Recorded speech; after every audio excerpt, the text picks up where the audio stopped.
All right, AJ, now we're gonna rank your best 5 performances from 5 to 1.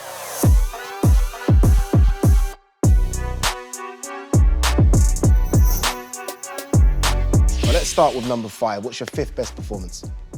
This is the worst out of the bunch. Yeah, worst out of the 5, yeah. Worst out of the 5. It's difficult. Kevin Johnson. Number 5? He was a step up at the time. You know, he'd been in with former world champions who haven't been able to take him out. Supposed to go and give like prospects like myself coming through the ranks, you know, good rounds and stuff like that. He told me he's got the antidote, man. He know how to beat me. He told me he's written a book and he's gonna release it after. I was thinking, raw, like this guy's really about that life. He's actually written a book on how he's beaten me. And when I got in there, I demolished him. I knocked him down, near enough out in 1 round. And I took him out completely in the 2nd round. So that was like a good win. Get me on that gravy train to bigger and better things.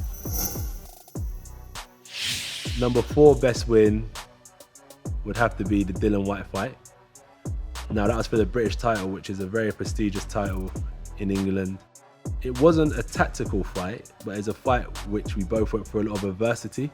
During those type of trials and tribulations in a fight are things that you can't prepare for in the training camp. So this was a really new to me, probably new to him as well. And we both put on a really good fight for the fans. Counter punching, great jabs. We displayed a lot of body work as well, combination punches, and we also displayed knockout power as well.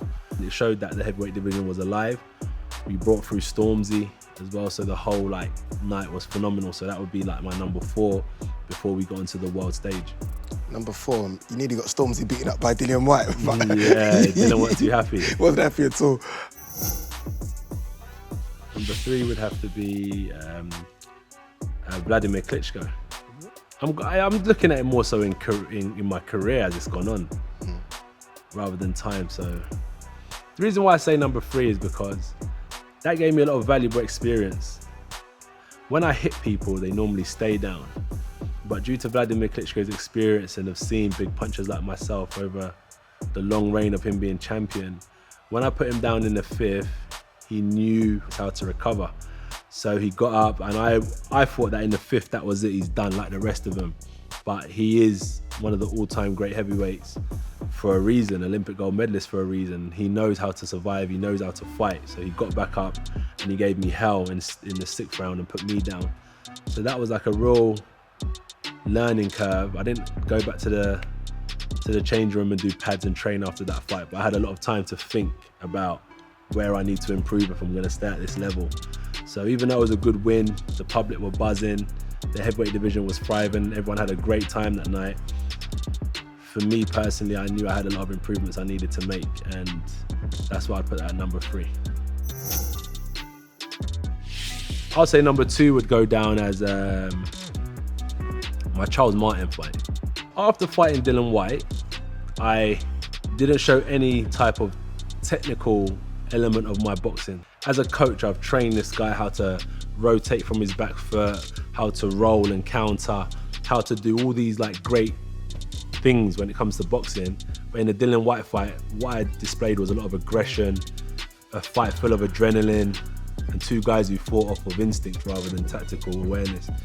So in the Charles Martin fight, when I was fighting for the heavyweight championship of the world, I wanted to actually show people that I'm not just a brawler. I actually know ring awareness. I know how to step back and counter. I know how to beat someone without having to go through, you know, treacherous hell and thunder and storm to get the win. I know how to do things calculated. So for me, that was like my 2nd best performance, and I became heavyweight champion of the world for the first time.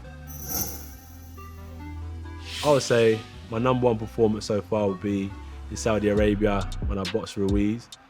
There was real difficult times from like a certain period in my career, and after I lost in June, it wasn't a matter of it being about Ruiz, it was just about being about myself, where I needed to improve. I've got my own reasons as to why I took that loss, but they're my reasons and I made them right. And I went in there against all of the boxing industry saying that I should never take a rematch with him so soon. If I lose this fight, I should think about retirement. So for me, it was so important to go out there and put on a masterclass of boxing IQ, executing a strict game plan.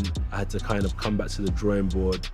Not only did I physically have to prepare myself, as you can see, like for instance, my body transformation in that period of time, just my mental approach going into that fight as well.